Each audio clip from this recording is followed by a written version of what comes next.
Hello guys, welcome to R M S studies. So guys, इस video में हम ये पार्ट 2 है force and the motion and the forces chapter का। ठीक है, तो इसमें हम फोर्स पढ़ेंगे।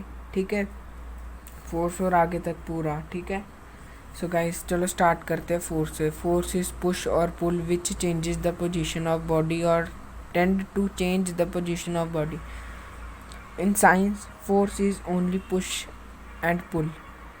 पुश, देखो पुश करेंगे और पुश करेंगे किसी चीज़ को, अगर उसकी पोजीशन चेंज हो जाएगी तो ये होती है फोर्स। आपने फोर्स लगाई ना इसको, ये देखो ऐसे करके फोर्स लगाई, इसकी पोजीशन चेंज होगी, यहाँ पे था यहाँ पे पहुँच गए। पुल पुल पुल का मतलब होता है खींचना, ऐसे करके। ठीक है, ओके। और ये आगे, unit of force in SI system is newton and in CGS system is dyne. Unit है जो एसआई सिस्टम में जो न्यूटन ने बताई थी इसकी, वो है डाइन। ठीक है, relation between the newton and dyne. 1 newton is equal to 1 kg multiply by metre second square. Okay, 1000 gram multiply by 100 centimetre second square. ठीक है, आगे 1 10 100,000 10,000 lakh.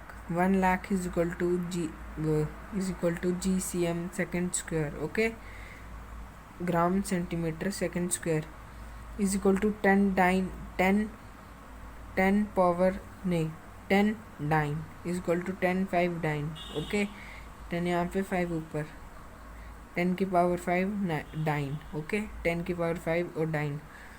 Thus 1n is equal to 10 power dyne. Okay, 10 की power 5 और dine. Okay, आया समझ? अगर नहीं आएगा तो बोलना, अगली नेक्स्ट वीडियो बना दो, मैं नेक्स्ट वीडियो बना दूंगा। ठीक है, अगर नहीं आता है समझ, कमेंट में लिख दो सर नहीं आया समझ, तो मैं आपको नेक्स्ट वीडियो बताऊंगा। ठीक है, तो थस 1n आगे ये हो गया। Effect of force. In general, a force can produce the following 3 effects on an object.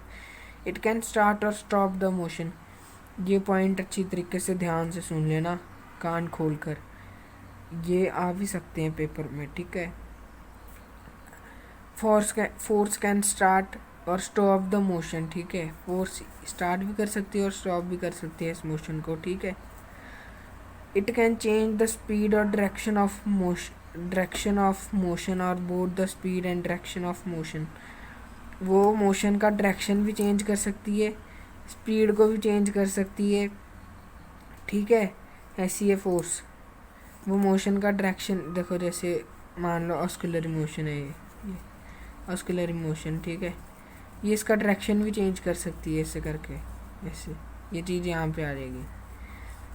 और कोई अगर चीज़ ऐसे स्पीड में जा रही हो ऐसे करके, तो उसको भी ऐसे करके लेके जा सकती है ऐसे। ठीक है, ये हो गया force. It can bring change in dimensions, I length, area और वॉल्यूम। ये डायमेंशंस में भी चेंज ला सकती है, लेंथ में भी ला सकती है चेंज, एरिया में भी ला सकती है और वॉल्यूम में भी। ठीक है, ये नोट कर लो, पॉइंट हाईलाइट कर दो इनको, ये जब जाना होगा पेपर में तो ये सारे पढ़ के जाना। ठीक है, आगे types of forces. There are different types of forces which are categorised into 2 groups, I contact force and non contact force. 2 तरीके की फोर्सेस होती हैं, कंटैक्ट फोर्स और नॉन कंटैक्ट फोर्स। ठीक है, contact force are those forces which come in action only when 2 object are in actual contact with each other. These forces are further divided into 2 groups, i.e. muscular force and frictional force. अब आपको contact force बताता हूँ, ये ठीक है, यहाँ ठीक है। अगर आप इसको हाथ नहीं लगाओगे आगे कैसे जाएगा? अगर इसमें मैग्नेट लगा होता तो ये चल जाता, आप दूसरा मैग्नेट ऐसे रखते हो, आप उसको हाथ से करना पड़ रहा है ना आगे, तो इसको कहते हैं कंटैक्ट फोर्स। कंटैक्ट हो रहा है ना, पेन और मेरे बीच में कंटैक्ट हो रहा है तभी आगे जा रहा है, तो ये है कंटैक्ट फोर्स। ठीक है, मस्कुलर फोर्स अभी कंटैक्ट तो कोई किसी भी चीज़ का हो सकता है, मशीन का भी हो सकता है कंटैक्ट। मस्कुलर फोर्स, ये हमारा मसल है, ठीक है, मान लो मसल है ही मसल है, ठीक है, मसल। अभी हमने अपने मसल से इसको ऐसे करके जोर लगा के यहाँ तक पहुँचाया पेन को, ठीक है, यहाँ तक पहुँचाया, ओके। तो ये है मस्कुलर फोर्स, हमने अपने मसल की पावर के थ्रू इसको वहाँ तक पहुँचा दिया, ठीक है, ये है muscular force. The force which result due to action of muscle is called muscular force. Muscle का जब एक्शन होता है तो जब वो जो फोर्स अप्लाई होती है उसे कहते हैं muscular force. Both human beings and animals exert muscular force to do some work. दोनों ह्यूमन बींग्स और एनिमल मस्कुलर फोर्स लगाते हैं कोई काम करने के लिए। Example, we use muscular force in our daily life activities like walking, jumping, climbing, stretching, squeezing etcetera. इन सब चीज़ों में हम अपनी मस्कुलर फोर्स लगाते हैं, ठीक है, ईजी है बहुत। आगे दूसरी आए थे फ्रिक्शनल फोर्स। कॉन्टैक्ट फोर्स के क्या एग्जाम्पल है? मस्कुलर फोर्स और frictional force. If we slide और try to slide a body over a surface, the motion is resulted by a bonding between the body and the surface. This resistance is called frictional force. अगर आप slide करते हो, ठीक है, अभी muscular force नहीं लाना, ठीक है। मैंने इसको क्या किया, धक्का दिया ऐसे करके, ठीक है। सरफेस और जो इसके बीच में स्लाइडिंग हो रही है, जो पेन की स्लाइडिंग हो रही है सरफेस के थ्रू, इसे कहते हैं frictional force, okay. The opposite force that come into play when one body tends to move over the surface of another body but actually motion has yet not started is called static friction। जो opposite force है, ठीक है, हम force लगा रहे हैं, ठीक है, लगा रहे हैं, और जब मोशन नहीं हो रहा मोशन जब स्टार्ट नहीं हो रहा उसे क्या कहेंगे? Static friction, okay. What? Static friction, ठीक है, उसे क्या कहेंगे? स्टैटिक फ्रिक्शन, ठीक है। The maximum value of the static friction force which comes into play when a body just being to slide over the surface of another body is called limiting frictional force। limiting frictional force means जब body just begin है, ठीक है, ऐसे नीचे से ही force लग रही है, ठीक है, और पेज के द्वारा भी फोर्स लगेगी, ठीक है, ये स्टार्ट नहीं हो रहा पर ये फोर्स लग रही है, ठीक है, स्टार्ट नहीं हो रहा है, इसको क्या कहेंगे? Static friction. और जब इसके द्वारा फोर्स लग रही है, जब स्टार्ट हुआ है, देखो स्टार्ट हुआ चलना, तो इसे क्या कहेंगे? Limiting frictional force. What? Limiting frictional force.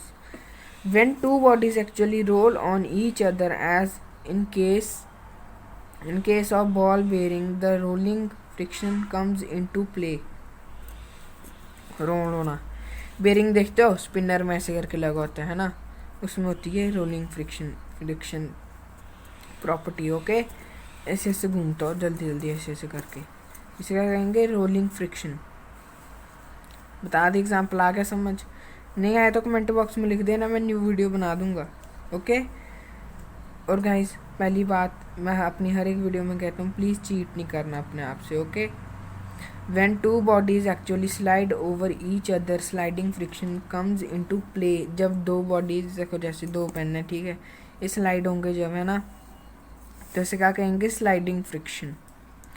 When a body moves over the other body, then the force of friction acting between two surfaces in contact in relative motion is called kinetic friction।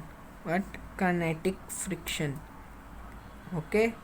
इसका मतलब ये कि जब एक body move होती है, ठीक है, जैसे पेन मूव हो रहा है, ये वाला पेन मूव हो रहा है, नीचे वाला एग्जांपल दे रहा हूँ मैं, ठीक है, ये वाला पेन मूव हो रहा है, मूव होते होते दूसरे पेन को मूव करा रहा है, ठीक है, तो इसे क्या कहेंगे? नेटिक फ्रिक्शन, ठीक है, नेटिक फ्रिक्शन। यहाँ पे भी लिखा है when a body moves over the other body then the force friction between two surfaces is contact is in relative motion is called kinetic motion. इन दोनों के बीच में जो वो फ्रिक्शन बन रही है उसको क्या कहेंगे, नेटिक फ्रिक्शन। ओके, होप आपको ये सब चीज़ें समझ आई होंगी यहाँ तक। ओके, आगे non contactional forces. Non contactional forces वो होती हैं, जैसे मैं इनको हाथ में नहीं लगाऊँ, ठीक है, हाथ में नहीं लगाऊँ, अपने आप चल पड़े, ये इनको जो हमारे द्वारा कंटैक्ट नहीं हो रहा ना किसी चीज़ के द्वारा, इसे कहते हैं non contactional forces, non contact forces. Okay, non contact forces यही हैं, ठीक है। मैग्नेट इसके एग्जाम्पल आ जाते हैं, magnet, electrostatic forces and gravitational force जो विदाउट कंटैक्ट होती हैं, ठीक है। पहले आती है मैग्नेट फोर्स, इसका मैं आपको सिंपल बताता हूँ। देखो ये मेरा वो है, लोहे का है, ठीक है, लोहे का ये एक डब्बा है, ठीक है। अभी हम लाएंगे मैग्नेट, एक मैग्नेट, ठीक है, ये मैग्नेट ले लिया हमने।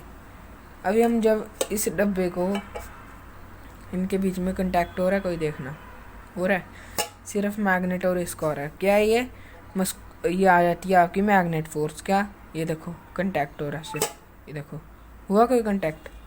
नॉन कंटैक्टनल फोर्सेस कहते थे इनको। देखो इलेक्ट्रोमैग्नेट, जब कोई ऐसे गाड़ियों का कचरा होता है ना, जब उसको उठाना होता है ना, तब उसकी प्रॉपर्टी बंद की जाती है इलेक्ट्रोमैग्नेट की। ओके, बंद की जाती है, इसको ही मान लो इलेक्ट्रोमैग्नेट अभी है ना, इसकी जैसे प्रॉपर्टी बंद है अभी, ठीक है, मान लो इसकी प्रॉपर्टी बंद है अभी। जब ये ऐसे करके आता है ना, उसके ऊपर मशीन ऐसे करके रखती है, फिर आगे मशीन अपना वो लीवर अप करती है कि इसमें अभी मैग्नेट प्रॉपर्टी आ रहा है, वो ऐसे करके फिर गाड़ियों को ऐसे करके रख देता है। ये होती है इलेक्ट्रोमैग्नेट भी, इलेक्ट्रोमैग्नेट ये होता है। ओके, और ये बता दिया मैंने आपको एग्जांपल्स। ओके, और मैग्नेटिक फोर्स भी हो गया ये, ठीक है, इलेक्ट्रोस्टैटिक भी होगी, यही होती है जो मैंने बताई थी आपको, ठीक है। एग्जाम्पल से समझ ही गए हो गया अच्छी तरीके से। ओके, ग्रेविटेशनल फोर्स ये नहीं बता पाया मैं आपको, ये भी एग्जाम्पल से बताऊंगा। देखो ये है, ठीक है, ये फैन है, ये नीचे क्यों जा रहा है, नीचे क्यों जा रहा है, ऊपर क्यों नहीं जा रहा, जो ग्रेविटी के फोर्स हैं वो इसको खींच रहे हैं नीचे, ठीक है, ग्रेविटेशनल फोर्स इसको नीचे खींच रहे हैं। देखो जो ऊपर क्यों नहीं जा रहा, स्पेस में ग्रेविटेशनल फोर्स नहीं होता, अर्थ पे होता है तभी हम नीचे होते हैं, ठीक है, अर्थ पे नहीं होता तभी ये नीचे जाती है बार बार चीज़, ठीक है, ये होती है ग्रेविटेशनल फोर्स। ओके, हर एक चीज़ को अट्रैक्ट करती है, ये सिर्फ आयरन को नहीं करती, हर एक चीज़ को अट्रैक्ट करती है, ठीक है गाइस। आगे आता है pressure. The force acting perpendicular on unit area of a surface is called pressure, ठीक है। It's unit is N metre square और पास्कल पा। प्रेशर का फॉर्मूला है फोर्स इनटू एरिया, इसका अगर हम साइंस के माध्यम से जाएं, P is equal to FA। Okay, इसका मतलब ये जब एक फोर्स जब फोर्स है acting perpendicular on unit area, एक ही एरिया पे एक्टिंग कर रही है बार बार, ठीक है, surface is called pressure. Okay, आगे समझ। It's unit is N metre square और Pascal Pa pressure force area. Okay guys, ये इतना सा, और एक्सरसाइज के 3 क्वेश्चंस पार्ट 3 में कराऊंगा मैं। ओके, कब करूँगा, पार्ट 3 में, ठीक है, ऐसे वीडियो बहुत लंबी हो जाती है ना। ओके सो गाइस, तब तक के लिए गुड बाय। प्लीज़ सब्सक्राइब कर दें मेरे चैनल को और अपने फ्रेंड्स को भी शेयर करें ताकि वो भी पढ़ पाएँ RMS का यहाँ से। ओके, पेपर हम जो बच्चा ना, मैं कह रहा हूँ जो बच्चा चीट नहीं करेगा ना, वो पक्का पेपर क्रैक करेगा, ठीक है। इंटरव्यू में, जब आप इंटरव्यू में जाओगे तो घबराना नहीं, बिल्कुल भी नहीं आता क्वेश्चन, क्या बोलना, सर मेरे को नहीं आता क्वेश्चन, ओके, ऐसे बोल देना, कुछ नहीं होता अगर नहीं आता क्वेश्चन, ऐसे तुक्के नहीं मारना, फिर वो फेल कर देते हैं। तुक्के मीन्स ऐसे गैस नहीं लगाना अपने, ओके, ऐसे वो फेल कर देते हैं इंटरव्यू में। अगर बोल दोगे सर मेरे को नहीं आता, आप बता दें मेरे को प्लीज़, तो फिर वो नहीं करते फेल। ओके, आगे इसी तरीके से वहाँ पे बैठना, ड्रेसिंग एटिकेट्स लिख के जाना थोड़े पेरेंट्स से, ओके। फिर हो जाएगा आपका पास, इंटरव्यू भी पास हो जाएगा, फिर आप RMS में जाओगे, okay. Good bye, thanks for watching, please subscribe करें।